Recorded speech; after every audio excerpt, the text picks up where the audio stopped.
Tata surya. Tata surya terdiri dari matahari dan semua benda angkasa yang mengitarinya. Hal ini sesuai dengan teori heliosentris yang dikemukakan oleh Nicolaus Copernicus, di mana matahari sebagai pusat tata surya. Matahari termasuk bintang karena mampu memancarkan cahayanya sendiri. Benda-benda angkasa yang mengitari matahari adalah planet, asteroid, dan komet. Asteroid terbentuk dari batu luar angkasa yang mengandung sedikit logam dan bergerak mengelilingi matahari. Asteroid berkumpul pada lintasan yang bernama sabu asteroid. Sedangkan komet disebut juga bintang berekor. Ekor komet berukuran sangat panjang dengan arah yang selalu menjauhi matahari karena dorongan angin dan radiasi matahari. Pecahan asteroid dan komet akan menjadi meteoroid yang melayang bebas dan tidak mengelilingi apapun. Meteoroid yang jatuh ke bumi dan terbakar habis di atmosfer bumi disebut dengan meteor. Namun, jika meteor sampai jatuh ke permukaan bumi, maka disebut dengan meteoroid. Meteoroid ini bisa menyebabkan lubang besar pada permukaan bumi loh. Benda lain yang juga mengitari matahari adalah planet. Planet dalam tata surya dibagi menjadi dua macam nih, yaitu planet dalam dan planet luar.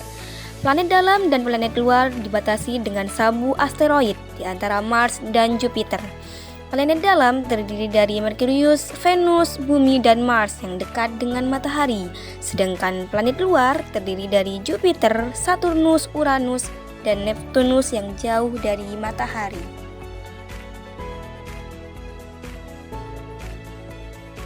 Merkurius adalah planet yang paling dekat dengan matahari dan paling kecil.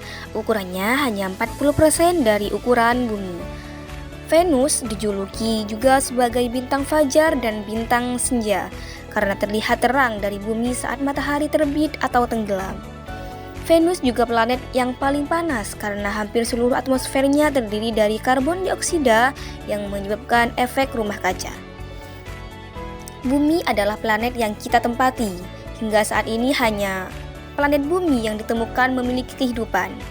Mars dijuluki sebagai planet merah karena permukaan planetnya mengandung besi oksida yang berwarna kemerahan. Jupiter adalah planet terbesar dengan ukuran 10 kali dari bumi. Saturnus adalah planet yang memiliki cincin yang tersusun atas debu, kerikil, dan es. Uranus memiliki kemiringan sumbu rotasi mencapai 98 derajat. Karena itu, Uranus terlihat seperti menggelinding saat berotasi. Dan terakhir, Neptunus yang jaraknya paling jauh dari matahari. Setiap planet termasuk bumi berputar pada porosnya. Gerakan ini disebut dengan rotasi.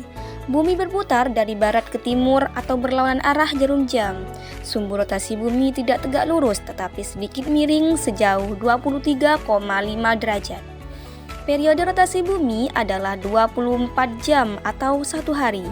Rotasi bumi menyebabkan terjadinya siang dan malam di bumi. Siang dialami oleh wilayah bumi yang menghadap matahari, sebaliknya malam dialami oleh wilayah bumi yang membelakangi matahari. Selain pergantian siang dan malam, rotasi bumi juga menyebabkan hal-hal berikut, di antaranya gerak semu harian matahari, yaitu gerak matahari seolah-olah terbit dari timur dan tenggelam di barat. Bentuk bumi yang tidak bulat sempurna tetapi mampat di bagian kutub dan mengembang di bagian khatulistiwa, serta perbedaan waktu di berbagai negara.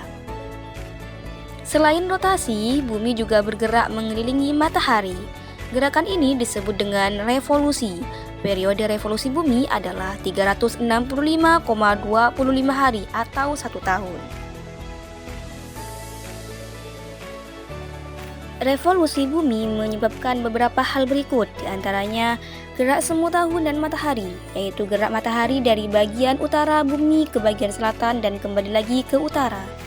Posisi matahari saat tepat di atas khatulistiwa disebut dengan titik kulminasi yang terjadi 2 kali dalam setahun, yaitu pada tanggal 21 Maret dan 23 September.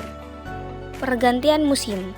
Poros bumi yang sedikit miring menyebabkan intensitas penyinaran di bagian utara dan selatan bumi berbeda. Jika matahari lebih cenderung menghadap ke bagian utara, maka akan terjadi musim panas di bagian utara dan musim dingin di bagian selatan. Begitupun sebaliknya, saat musim panas, lama waktu siang juga akan lebih panjang. Nah, sekarang sudah paham ya tentang tata surya dan dampaknya. Kami harap teman-teman bisa paham apa yang sudah kami jelaskan. See you!